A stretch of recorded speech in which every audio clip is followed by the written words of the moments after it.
जय श्री राम दोस्तों। रात के लगभग 11 बज रहे थे। अमरावती शहर की सड़क धीरे धीरे खाली हो रही थी और हल्की ठंडी हवा चल रही थी और दूर कहीं कुत्तों के भौंकने की आवाज उस सन्नाटे को और गहरा बना रही थी। विकास अपनी बाइक धीरे धीरे चलाते हुए घर लौट रहा था। वो पिछले 3 महीने से अमरावती में नया नया शिफ्ट हुआ था, एक छोटी सी प्राइवेट कंपनी में जॉब के लिए। लेकिन उसे इस शहर में आते ही कुछ अजीब महसूस होने लगा था, जैसे कोई उसे देख रहा हो, हर समय हर जगह। शुरू में उसने सोचा नई जगह है, थोड़ा अजीब लगना नॉर्मल है। लेकिन वो एहसास धीरे धीरे बढ़ता गया। उस रात भी जब वो अपने किराए के पुराने मकान के सामने पहुंचा तो एक पल के लिए उसकी नज़र ऊपर गई, तीसरी मंजिल की खिड़की पर, जहां कोई नहीं रहता था। फिर भी पर्दे हल्के हल्के हिल रहे थे। हवा इतनी तेज नहीं थी। विकास कुछ सेकंड तक वहीं खड़ा रहा, फिर खुद को समझाया कुछ नहीं और अंदर चला गया। उसका कमरा दूसरी मंजिल पर था। सीढ़ियां चढ़ते वक्त उसे लगा जैसे उसके पीछे कोई धीरे धीरे चल रहा हो। उसने तुरंत पीछे मुड़कर देखा, कोई नहीं था। सीढ़ियां खाली थी, लेकिन आवाज अभी भी आ रही थी, जैसे कोई उसके कदमों के साथ कदम मिला रहा हो। उसने जल्दी से ऊपर भागकर दरवाजा खोला और अंदर घुस गया। दरवाजा बंद करते ही वो आवाज बंद हो गया और पूरा सन्नाटा हो गया।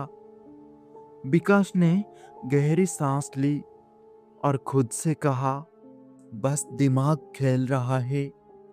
लेकिन अंदर कहीं ना कहीं उसे पता था कुछ ठीक नहीं है। उसकी कमरे में हल्की सी नमी थी, जैसे दीवारों भी सांस ले रही हो।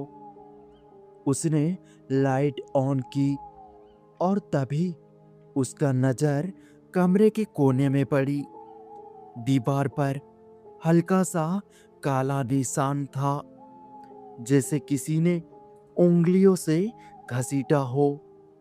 वो पहले कभी नहीं था।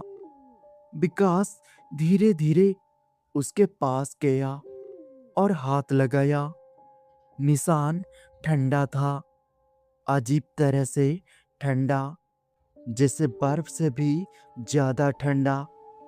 उसने तुरंत हाथ पीछे खींच लिया। उस रात विकास को नींद नहीं आई। हर कुछ देर में उसे लगता था कोई उसके कमरे में है, कोई उसे देख रहा है। और सबसे अजीब बात, जब भी वो आंखें बंद करता था तो उसे वही तीसरी मंजिल वाली खिड़की दिखाई देती थी और उस खिड़की के पीछे कोई खड़ा होता, जिसका चेहरा दिखाई नहीं देता था। अगले दिन विकास ने मकान मालिक से पूछा, ऊपर तीसरी मंजिल पर कौन रहता है? मकान मालिक कुछ सेकंड चुप रहा, फिर बोला, कोई नहीं रहता। और बोला, क्यों पूछ रहे हो? विकास थोड़ा हिचकिचाया, फिर बोला, बस ऐसे ही पूछ रहा था। मकान मालिक ने उसकी आंखों में देखा और धीमी आवाज में कहा, रात में ऊपर मत देखा करो। विकास का दिल एकदम से धड़क उठा। विकास ने पूछा, क्यों? मकान मालिक मुस्कुराया, लेकिन वो मुस्कान अजीब थी। देखोगे तो दिखेगा। उस दिन के बाद राहुल ने ऊपर देखना बंद कर दिया। लेकिन अब समस्या ये थी कि उसे देखने की जरूरत नहीं थी, क्योंकि उसे महसूस होने लगा था कि ऊपर से कोई उसे देख रहा हो। रात को जब वो अपने कमरे में बैठा था, अचानक ऊपर से कुछ गिरने की आवाज आई। फिर घिसटने की आवाज, जैसे कोई भारी चीज खींच रहा हो। विकास का दिल तेजी से धड़कने लगा। उसने सोचा, कोई तो है ऊपर। एक रात वो धीरे धीरे सीढ़ियों की तरफ बढ़ा। हर कदम के साथ आवाज साफ होती जा रही थी। घसीटने की, सांस लेने की और हल्की हल्की फुसफुसाहट। विकास जब ऊपर पहुंचा तो देखा तीसरी मंजिल का दरवाजा आधा खुला था। अंदर पूरी तरह अंधेरा। और उसने धीरे से दरवाजा खोला। आवाज पूरे फ्लोर में गूंज गई।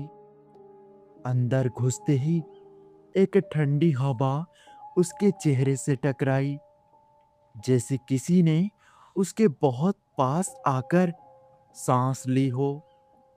कमरे के अंदर सब कुछ पुराना था। धूल, जाले, टूटी हुई कुर्सियां, लेकिन फर्श पर ताजे निशान थे घसीटने की। और वो निशान सीधे दीवार तक जा रहे थे। विकास ने टॉर्च निकाली और दीवार पर रोशनी डाली, और तभी उसका खून जम गया, क्योंकि दीवार पर उसी काले निशान से कुछ लिखा हुआ था, धीरे धीरे उभरता हुआ, जैसे अभी लिखा गया हो। तू आ गया। विकास पीछे हट गया। उसका सांस रुकने लगा। उसने बोला, ये किसने लिखा? तभी उसके पीछे से किसी के चलने की आवाज आई। विकास धीरे धीरे मुड़ा, लेकिन वहां कोई नहीं था। लेकिन अब आवाज उसके पीछे नहीं, उसके अंदर से आ रही थी। उसके दिमाग में कोई फुसफुसा रहा था, तू ही तो है, तू ही था, तू ही रहेगा। विकास ने सिर पकड़ लिया। उसकी आंखों के सामने अजीब अजीब दृश्य आने लगे। एक आदमी जो इसी कमरे में रहता था, अकेला, धीरे धीरे पागल होता हुआ, दीवारों से बात करता हुआ। और फिर एक रात खुद को घसीटते हुए दीवार तक ले गया और अपने ही खून से लिखा, तू आ गया। विकास अचानक जमीन पर गिर पड़ा। उसकी सांस तेज हो गई। उसे समझ आ गया, वो आदमी कोई और नहीं था, वो खुद था। लेकिन कैसे? अचानक उसके फोन में एक पुरानी फोटो खुल गई। उसमें वो इसी कमरे में खड़ा था, लेकिन उसकी आंखें खाली थी और पीछे दीवार पर वही लिखा था, तू आ गया। विकास चिल्लाना चाहता था, लेकिन आवाज नहीं निकल रही थी। अब उसे सब समझ आने लगा। वो यहाँ पहली बार नहीं आया था। वो पहले भी यहाँ रह चुका था और हर बार वो धीरे धीरे उसी चीज में बदल जाता था जो इस कमरे में रहती है। अब वो आवाज फिर आई। अब तेरी बारी है।